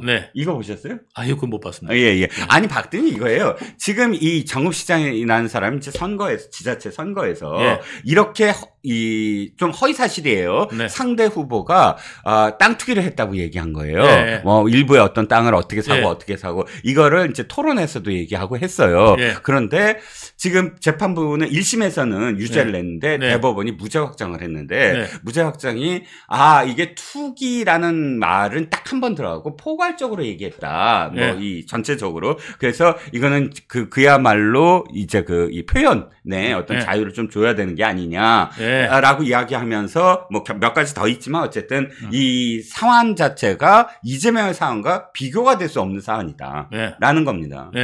그러니까 거기는 이제 상대방에 대해서 표현할 때 상대방에 대한 표현이고 상대방은 공격했어요. 공격할 때 표현이고 뭐 나중에 봤더니 증여야. 네. 증여라는 걸 입증을 해요, 이 사람이. 네. 근데 이제 1심에서는 커봐라, 증여를 어떻게 투기라고 했니? 하고 네. 유죄를 때렸는데 네. 대법원은 약간 이렇게 얘기를 해요. 그러니까 그 상대 후보가 증여라는 걸 바로 그런 반박을 했어야 됐는데 네. 토론이나 이런 데서 네. 그 당시 반박을 하지 못했다. 그러니까 좀 뒤늦게 뭐 법원에서 공방을 벌이다가 증여라는 말이 나왔기 때문에 네. 이 사람이 그러니까 그 정시장이 된 사람이 그렇게 이야기하는 것에 대해서 정당한 어떤 방어를 하지 못했기 때문에 이걸 뭐 어느 정도는 인정해 줘야 된다. 이렇게 된 겁니다. 저쪽에서 의혹 제기할 수 있다. 네. 예, 의혹 제기할 수 있다. 네네. 예, 이렇게 볼 수 있는 거죠. 그렇죠. 언론의 자유처럼 이제 의혹 제기는 할 수 있죠. 그렇죠. 그러면 이제 그거에 대해서 그거 너 잘못 알고 있어. 이거를 갖다가 이거는 네. 저기 내가 증여받은 건데. 그렇죠. 이거 투기한 거 아니야? 너 증여받은 거 잘못 알고 있네. 네. 너 한 번만 더 이야기하면 허위사실 유포로 고소할 거야. 다시 한 번 더 얘기해봐. 그렇지. 이렇게 갔어야 되는 거죠. 그렇게 갔어야 되지. 예. 맞아요. 예, 그렇게 해가지고 네네. 너 잘못 알고 있는 거야. 네네. 내 지금까지 잘못하는 건 인정해주겠지만 너 한 번만 더 이야기하면 내가 허위사실 유포로 할 거야. 그렇지, 그렇지. 이렇게 그렇지. 갔어야 되는데. 네네. 예, 그렇게 못 간 거죠. 그렇지, 못 간 거지. 근데 이거는 이제 이재명은 제가 몰랐습니다. 그 다음에 협박을 받았습니다. 지금. 네. 지를 갖다가 포장하기 위해서 네네. 거짓말을 한 거잖아요. 그렇죠. 네. 맞습니다. 포장만이 아니라 이건 결정적으로 네. 어마어마한 범죄로 연루가 되잖아요. 즉 백현동과 그다음에 대장동 그 당시에 만약에 이게 이재명이 실질적으로 가장 중심적인 주범이었다라는 혐의가 김문기 씨를 안다고 함으로써 언론 대장동을 연관짓게 되고 대장동과 백현동을 연관짓게 돼서 언론들이 그때 막 그럼 이재명과 관계 맨날 써대고 그러면 대통령 후보 안 돼요, 못 돼요. 그리고 그러니까 무조건 모른다라고 자기를 방어한 거잖아요. 그리고 또 한 가지가 더 있죠. 왜냐하면 이제 그 백현동, 내가 국토부로 협박받았다. 네. 예, 그 문제가 있죠. 그 문제가 있죠. 예, 그러니까 그 백현동도 문제 있는 사업이거든요. 네네. 김인섭이 정바울로부터 76억인가 78억을 받았지 않습니까? 그렇습니다. 수수해가지고 징역 5년 받았고, 그렇죠. 이재명도 그걸로 인해가지고 지금 기소된 상태고 재판받고 있습니다. 그럼요. 예, 그걸로 재판받고 있어요. 그러니까 자기 죄를 덮기 위해서 네네. 마치 아닌 것처럼 아무 문제 없던 것처럼 거짓말을 한 거기 때문에 그렇죠. 예, 이거는 완전히 죄가 다른 겁니다. 정 시장과 다르지요. 시장 여러분 확실합니다. 정 시장 쪽에서는 뭐냐면 상대 후보의 의혹을 제기한 거예요. 그거 지금 땅 투기한 거 아니냐 하면서 의혹을 제기한 거고, 이장은 자기의 범죄를 덮기 위해서 범죄를 덮기 위해서 이게 아마 제가 저 기사를 보긴 봤는데 언제 봤냐면 한참 전에 봤을 거예요. 이게 2심 나왔을 때. 2심 항소심 나왔을 때. 예, 항소심 나와서 무죄 나왔다고. 네네네. 항소심이 무죄가 됐어요. 네네. 그래가지고 항소심 무죄가 됐고 이게 아마 대법원에서 무죄 확정된 것 같은데. 최근에 예, 그래서 1심에서 유죄 나오고 2심에서 항소심에서 무죄 나왔을 때 그때 제가 이 기사를 봤는데 네네. 지금 대법원 이야기 나오니까 이게 뭐지 좀 헷갈렸어요. 맞죠. 기억하시죠? 예. 그래서 지금 이 민주당의 사람들이 저한테 하는 얘기마다 무죄라니까라고 이렇게 강조를 해요. 매번. 하지만 그때마다 엄청나게 다른 이야기를 하고 있다라는 것이고요. 또 한 가지가 뭐냐면 이겁니다. 사실 이재명의 명주로 끊어놓을 수 있는 게 사실은 그 재판 거래거든. 아무리 생각해도 재판 거래야. 재판 거래가 사실 제대로 드러나야 우리나라 사법부가 제대로 서지 않겠습니까? 그렇죠. 정말 그렇습니다. 예, 그런데 맞습니다. 그 유동규 본부장님이 완전히 혁혁한 지금 사실 그 공을 세우고 계시잖아요. 그런데 제가 기사를 하나 봤습니다. 2024년 10월 7일 기사인데 법정에서 말씀하셨네요. 중앙지법 형사 22부 열린 공판에서 김만배 2018년에 이재명 재판 판사에게 돈 많이 썼다고 말했다. 네. 기억하시죠? 네. 어떤 내용이었죠? 그러니까 1심 판사한테 자기가 180억을 썼다. 그래서 이제 자기 그 판사의 친구한테 돈을 180억의 사업 자금을 대줬다. 네. 김만배가. 네. 예, 그렇게 이야기하는 걸 제가 직접 들었습니다. 그러면 김만배는 그리고 그때 무죄가 나왔고요. 1심에서? 예. 그리고 난 다음에 2심에서 이제 300만 원 이제 받았죠. 유죄가 나왔죠. 유죄가 나왔고요. 그다음 대법원에서 이제 무죄가 나온 겁니다. 예. 이제 그 과정을 제가 이제 말씀을 드리면 1심에서는 한 180억 썼다고 그랬어요. 예. 근데 2심에는 김만배가 말하기를 뭐라고 그랬냐면 찔러도 이 양반은 건드리면 더 큰일 난다. 그래가지고 이 사람은 이게 만약에 이렇게 오히려 이런 문제가 생기면은 더 세게 본다는 거예요. 더 세게. 그래가지고 건드리면 안 된다, 이 사람은. 예. 예. 대쪽이래요. 예. 이 양 완전 대쪽이다. 아하. 그래가지고 여기를 못 건드렸더니 아니야 다를까 300만 원이 나온 거예요. 오. 예. 그렇군요. 아니 잠깐 제가 이제 헷갈려서 예. 지금 김만배는 1심부터 어쨌든 그러면 관여를 했다는 거였잖아요. 예. 그런데 당시에 제가 잘못 기억하고 있는지 모르지만 아까 김만배가 접근해서 유동규 본부장한테 이렇게 말했다며 권순일한테 지금 쌍방울이 뭘 하고 있어? 그 대법관. 그건 대법원이잖아요. 대법원이요. 대법원 때는 대법원 때는 이제 뭐냐면 접근이 아니라 이제 늘 만났어요. 종종 이제 만나는데 그 김만배 그 수원 집이 있어요. 네네. 그 아파트. 네네. 그 SK 뭐 이렇게. 네네. 그래갖고 이제 거기에 이제 있는데 그 바로 앞에 그 체육관 같은 게 있어요. 네네. 그래서 이제 거기에 그 이제 주차장이 있고. 네네. 이런 데가 있는데. 네. 그 앞에 이제 상가도 있고. 네네. 이제 그런데 그 사이에가 네. 있었는데 거기서 이제 서가지고 제가 이제 기억하는 게 땅이 조금 이제 얼어 있어서 그거를 기억하는 거예요. 예. 그때 이제 그래가지고 앉지를 못했어요. 추워가지고. 네네. 그래가지고 이제 그 벤치도 있었고 했는데 있었던 걸로 기억하는데. 네. 그래서 조금만 더 가면 벤치 있었는데 거기 앉지를 않고 거기 서가지고 이제 같이 이야기를 했는데. 네. 야, 니네 권순일 쌍방울하고 네. 이화영이 네. 지금 권순일 작업하고 있다며 그런 거예요. 그래갖고 무슨 소리예요? 저 못 들었는데요. 그랬지. 나는 몰랐어요, 진짜. 그래가지고 무슨 소리예요? 저 못 들었는데요. 그랬더니 에이 진상이한테 확인해봐. 그러더라고요. 네네. 그래서 내가 정진상한테 전화를 했어요. 그래갖고 전화를 해갖고 형님 우리 그 쌍방울하고 아니면 이화영하고 해가지고 네. 지금 뭐 권순일 작업하는 거 있어요? 네. 그랬더니 깜짝 놀라면서 네. 너 그거 어떻게 알았냐? 이런 거예요. 그 비밀인데. 야, 너 어떻게 알았어? 이런 식으로 이제 물어보더라고요. 네. 어떻게 하긴 만병이 다 알더만. 그랬더니 와, 진짜 대단하다 만병. 야, 그거 진짜 맞다. 아니, 사실 맞다. 그러면서 그러더라고요. 그래갖고 만병이 형 그거 신경 쓰지 말아요. 자기가 제일 친하다고. 그 만병은 또 어떻게 알았겠어요? 이야기해주니 알았지 않았겠어요? 그러니까 그 만병하고 통화해가지고 이야기를 하세요. 네. 딱 그때 그랬단 말이죠. 네네. 그러고 난 다음에 이제 이렇게 결론이 난 겁니다. 네. 그런데 네네. 저만 이렇게 이야기했잖아요. 네네. 또 다른 사람이 있어요? 네. 누구요? 제가 뭐라고 그랬죠? 쌍방울이 이화영하고 작업했다고 그랬죠. 네네. 그러면 쌍방울도 당사자잖아요. 김성태도 당사자잖아요. 네네. 그쪽에서도 네네. 그게 사실이었다. 네. 라고 이야기하고 있다는 거죠. 어디에요? 법관 로비했는 거. 법관 로비한 거를? 예. 그렇다면 어쨌든 김성태도 당시에 자기들 돈으로 법관을 로비하기 위해서 작업을 하고 있었다라는 것이 어떤 증거로 남아있을 거잖아요. 네. 왜냐면 기업이니까 당연히. 아니, 다 내용을 알고 있을 거 아니에요. 내용을 알고 있고. 그러니까 뭐냐면 네. 제가 그때 들었던 내용하고 네네. 제가 들었던 내용이 뭐예요? 김성태하고 쌍방울이 권순일 작업하고 있다는 걸 들었던 거잖아요. 네네. 그러면 해당 당사자가 그 당시에 그러면 했어야 되잖아요. 그렇죠. 그다음에 정진상도 화들짝 놀라면서 사실이다 얘기했잖아요. 네네. 그랬으니까 실제로 했다는 거 아니겠어요? 그렇죠. 그러면 그 당시에 뭐를 했는지 김성태는 알고 있을 거 아니에요? 그렇죠. 그래서 제가 그거를 확인을 했다고요. 김성태하고요? 아니요. 그럼요. 다른 노트로 확인을 다른 노트로. 그 사실, 그 팩트를 확인했다. 만약에 이게 한다면 제가 필요하다면 나중에 공개를 하겠습니다만은. 네네. 예, 확인했는데. 이게. 예, 다 드러날 겁니다. 네. 두 번째 질문. 예. 이게 지금 이화영과. 다 드러날 겁니다. 이화영과 김영태의 대화, 그러니까 변호사의 대화에서 나온 건데. 그때 당시에 이화영이 김영태한테 이렇게도 얘기해요. 고법도 있다. 법관 로비 고법도 있다. 항소심도 있다. 이렇게 얘기하거든요.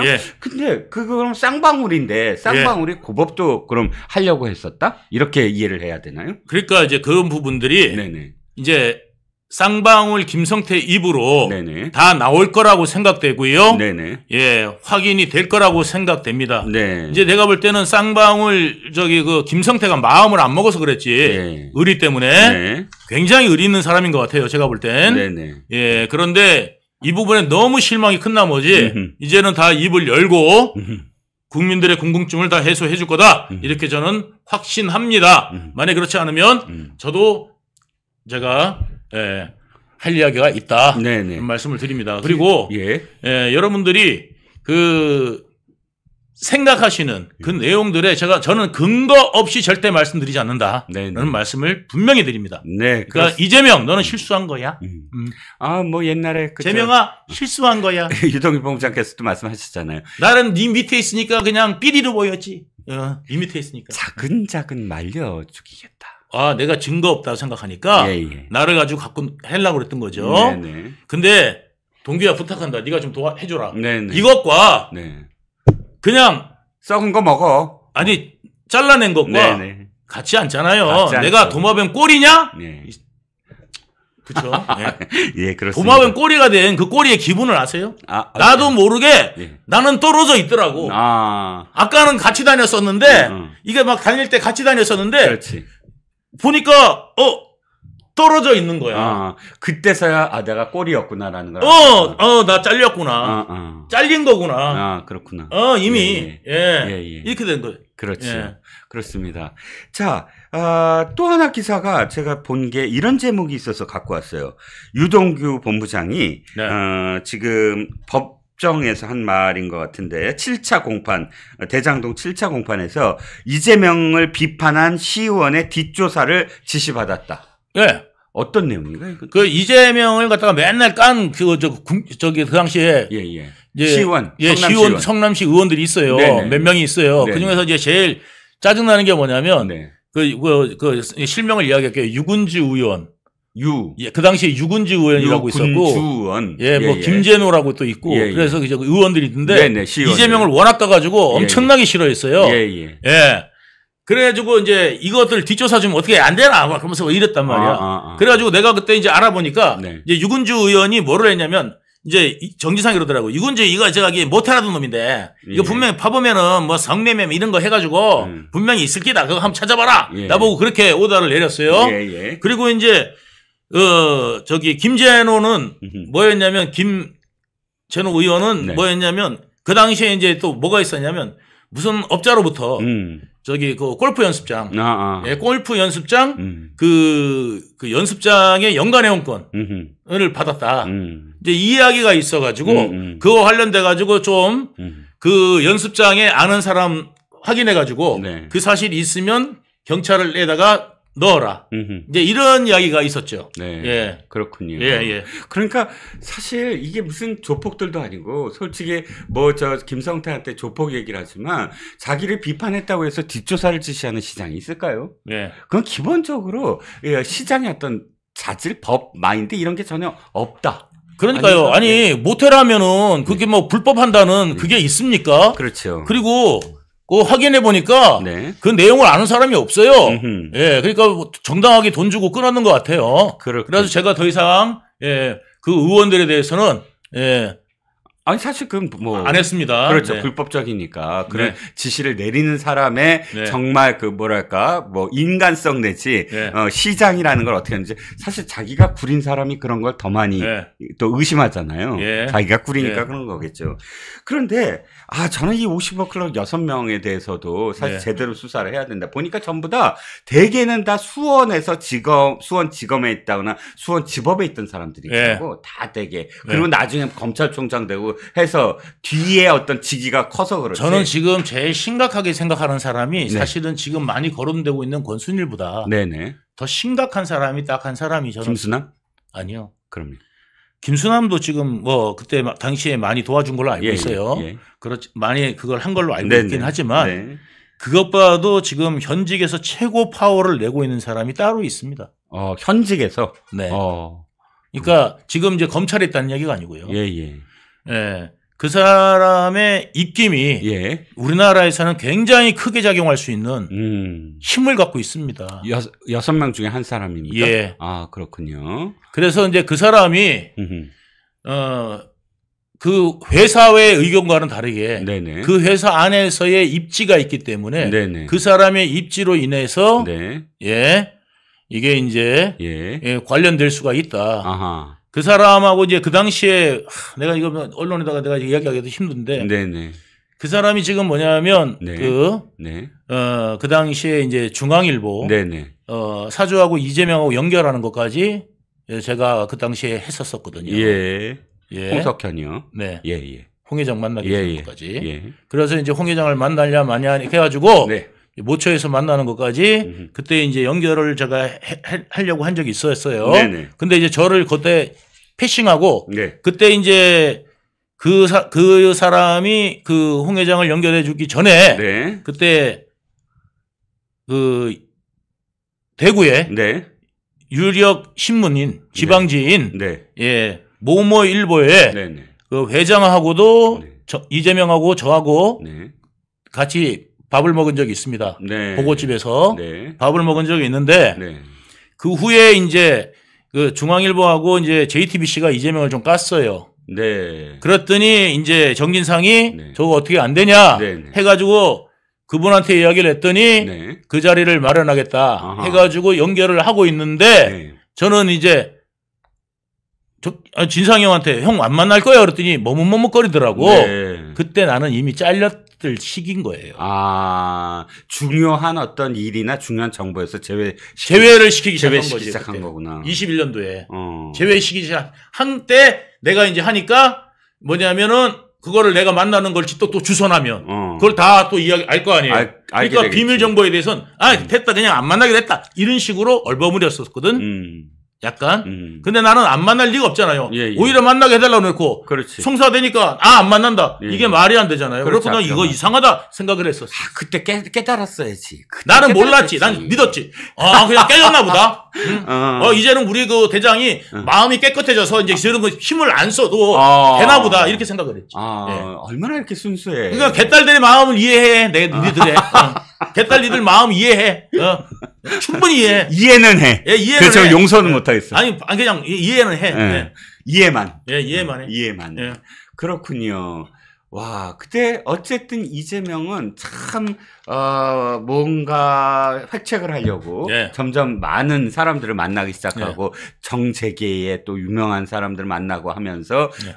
꿈을 키우기 시작했군요. 그때 네. 딱 그랬군요. 자, 근데 사실 이 얘기가 왜 나왔냐? 6명 중에 1명 얘기가 나오면서 홍석현으로 갔어요. 네. 그 한 명이 누구냐? 굉장히 궁금해 하셔갖고 이름은 말씀 안 하셔도 되지만 네. 지금 뭐 로펌에 있나 보죠? 로펌에 없습니다. 로펌에 없다? 로펌을 그냥 혼자 갖고 있었는데. 혼자? 예, 갖고 있었어요. 그렇구나. 그랬는데, 없고요. 네. 예, 지금은, 어마어마한 기업에 들어가 있습니다. 네. 누군지 알겠다. 기업에 있군요. 거기에가, 언론 파워가 세잖아요. 그렇죠, 그렇죠. 자, 그것과 관련해서는 다음 기회에 또 저희가 또 말씀을 드리겠습니다. 골프 여신님, 아이고, 감사합니다. 네. 슈퍼챗 진짜 감사합니다. 그러다 보니까 사실 정말 재판 거래와 관련된 또 50억 클럽과 관련된, 그런 수사가 왜 빨리 안 이루어지나 하는데 김성태 회장 입장에서 봤을 때 저는 분명히 이제는 이야기할 것 같아요. 왜? 만천하에 그렇게 나쁜 참 이화영도 나쁘죠. 이재명도 그 왜 아태 평화 회의인가? 1차 아태 평화 회의가 킨텍스에서 있었잖아요. 그때 그 1차 아태 평화 회의가 자기 목숨을 살려준 회의였어요. 왜냐하면 그때 당시에 그 저기 때문에 해경군 김씨 때문에 민주당에서 이재명 잘라라 막 난리를 치고 있었는데 이해찬이가 그 킨텍스에 딱 나타나서 축사를 하고 그래서 민주당 애들이 전부 다 입을 딱 다물었거든. 대표가 가갖고 힘을 실어주는데 누가 뭐라 그래. 당연히 이해찬이니까. 이해찬이 리종혁 딱 앞에다 두고 막 같이 얘기하고 이 장면들이 누구야? 이재명한테는 완전히 진짜 내 목숨이 살아났구나. 나 제명당할 뻔했는데 이 장면인데 그 킨텍스에 아태 평화 회의를 스폰서가 누구게요? 거기 저기 쌍방울. 쌍방울이에요. 보니까 저기 현수막 있잖아요. 현수. 저기 후원 쌍방울 써져 있고 팜플렛 뒤에 쌍방울 그때 2억 냈대요. 2억인가 3억 냈대요. 광고 쌍방울. 그게 원래 예산이 10억으로 돼 있다가 5억으로 됐다가 그게 1억인가로 줄었을 거예요. 이재명이 딴 데 쓸 때 있어갖고 그랬을 거예요 아마 예산이. 그래갖고 예산이 중구 줄었어요. 그래가지고 그때 이제 예산이 줄어들었는데 그래갖고 이화영이가 원래 이제 많은 나라들이 참가하기로 돼 있었는데 그때 이제 맨나라가 이제 못 오니까 구상 맞추려고. 예, 구상 맞추려니까 이게 안 되니까 예. 쌍방울한테 부탁해가지고 예, 예. 쌍방울이 그때 예. 돈을 대준 겁니다. 그렇죠. 예. 그러니까 이 얘기를 왜 하느냐. 예. 그렇게 돈도 대주고 스폰서도 대주고 뻑하면. 그러니까 경기도에서 예산 없어가지고 원래 하려던 거를 갖다 축소해서 못하게 된 거를 예. 또 이거를 다 하게 만들어준 게 누구야? 김성태예요. 그런데 이재명은 뭐라 그럽니까? 그 조폭 출신의 대부업하던 네. 그자 말을 믿겠느냐? 네. 라고 아예 기자들 앞에 대놓고 얘기하잖아요. 꼬난 TV 너는 슈퍼챗 쏘지 말라고 그랬지. 내가 금지라고. 꼬난 TV 너. 예, 왜요? 왜? 제 꼬난 TV 제가 깜빵 동기예요. 깜빡 동기를 좀 걱정하시는구나, 지금. 예. 야, 너 먹고 살기도 힘든데. 저 재수 씨 생각을 해야 하지. 야, 그 깜빵 동기의 의리도 대단하다. 네, 저 깜빵 동기예요. 네네, 그렇습니다. 제 등 밀어주고 막 그랬거든. 그렇군요. 얼마나 착한데. 예. 제가 뭐냐면, 좀 경상도 사나이잖아. 욱하는 그게 있어. 또 불의를 보면 못 참아. 그렇구나. 막 미쳐. 막 이러다가 이게 사고를 친 거야. 그래가지고 잠시 들어왔다가 이제 합의 보고 나갔어요. 나갔는데, 네네. 쟤 나갈 때, 예. 얼마나 그게 아쉬웠냐면, 제가 예. 재밌는 책을 다 갖고 있어. 이거 아쉽겠다. 그거 주고 가면 되잖아요. 근데, 네. 그걸 줘도 다 읽었잖아. 근데 왜냐면 얘가 있어야 계속 나올 거 아니에요. 그렇지. 예. 공급책. 공급책이지. 레드북 공급책. 네. 그러니까 아주 그냥 재밌는 책들을, 재수 씨가 어떻게 재밌는 것만 골라서 보내. 그것도 공급을 어떻게 부인이 직접. 그러니까 재수 씨가. 예. 그래가지고. 그렇군요. 정말 빵수발이 서울구치소 4,000명 최고였어요. 네. 네. 그래서 최고의 그건데. 그래서 재수 씨 어떤 사람인지 내가 보고 싶었어. 네. 그랬는데, 정말 우리 꼬난. 네네. 정말 미래소년 꼬난. 네네. 정말 달려라 꼬난인데. 네네. 정말 착한 동생이 됐어요 지금. 예. 그 레드북 공급책이셨던 꼬나TV님 후원해 주셔서 감사하고요. 하지마 너. 예. 골프 여신님, 호시절님, 멍멍추추님, 연희님 모두 감사드립니다. 그쵸 깜빡 얘기하다가 또 갑자기 또 삼천포로 우리 코너 속의 코너 있잖아요. 유동규의 슬기로운 깜빵 생활. 깜빵은 절대 슬기로울 수가 없어요. 그 영화야 영화. 영화지. 예. 그리고 난 다음에 그 제일 웃기는 말도 안 되는 게 뭐냐면 꼬난 내 말이 맞지. 너 나중에 맞으면 네라고 해줘. 틀리면 아니라고 해줘. 정말 사실대로 말해줘.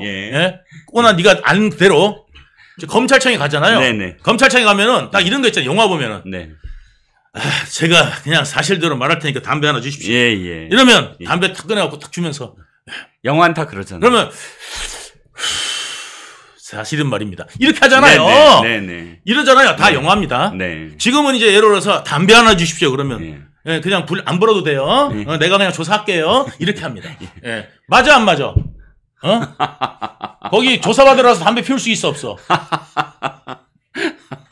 요즘은 금연이라 그러죠. 더군다나. 영화라니까 영화라. 네, 영화는 영화이고. 영화는 영화이고. 꼬나TV님 맞아요. 야 이게 저기 투웨이 커뮤니케이션이 되는구나.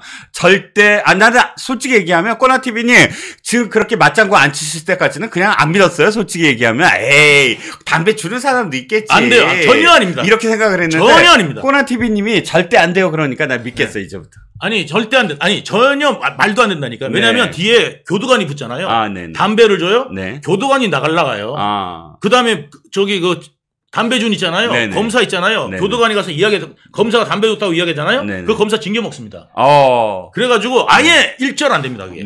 그렇군요. 그러니까 우리가 영화는 영화일 뿐, 영화는 영화일 뿐입니다. 현실은 전혀 아닙니다. 그러니까 여러분들이 또 이게 우리 멜콩 TV를 보니까 이 현실을 아시게 되는 겁니다. 이 감방이라는 곳에 현실이 절대 없다. 슬기로울 수가 없어요. 절대 여러분 한번 인간 되려면 두 분류가 있어요. 거기 가서 인간 되는 사람과 아니면은 정말 더 쓰레기가 돼서 나오는 사람. 근데 여러분들 한번 가보세요. 가보시면 인생의 최악이 어딘지를 아시게 될 겁니다. 네, 후쿠시마 청정수님 슈퍼챗 감사드립니다. 일본에 계신가 봐요. 후쿠시마인데 또 N으로 이렇게 또 보내주셨군요. 네. 자, 이렇게 이야기를 나누다 보니까 또 1시간이 거의 다 됐습니다. 오늘은 사실 시작부터 이재명의 쪽팔린 이재명 해서 주제를 달고 한 3가지 관점으로 이재명을 들여다봤습니다. 아마도 11월 달 내내 우리는 쪽팔린 이재명과 유사한 제목을 달면서 여러분들한테 갈 건데요. 어떤 분이 그러시더라고요. 잔치국수 미리미니 사놓자. 네네. 사놓으셔도 돼요. 다음 주 되면 아마 전국적으로 전부 다 풍기 현상이 빚어질 거다. 이렇게 말씀하시네요. 네, 전 아주 죽겠어요. 15일 날. 네. 15일 날 나도 진짜 이거 일보 나오자마자 방송하고 싶은데. 네네. 예? 네네. 15일 날 일보 나오자마자 방송하고 싶거든요. 네네. 그날 재판 있어. 아이고, 본인 재판이 있으시구나. 저런. 나오자마자 라이브로 한번 들어가지고 그냥 해야 되는데. 그렇죠. 재판이 있어요. 네네. 그리고 더 힘든 게 뭔지 아세요? 뭔데요? 25일 날. 네네. 정말 중요한 또 재판 아니겠습니까? 예. 그날도 재판이 있어. 뭐 어쩔 수 없죠, 뭐. 예. 정말. 예. 나와서 근데 또 하셔야지 뭐 나와서 이 멸콩과 함께 또 이렇게 방송을 해주시길 기원하겠습니다. 자.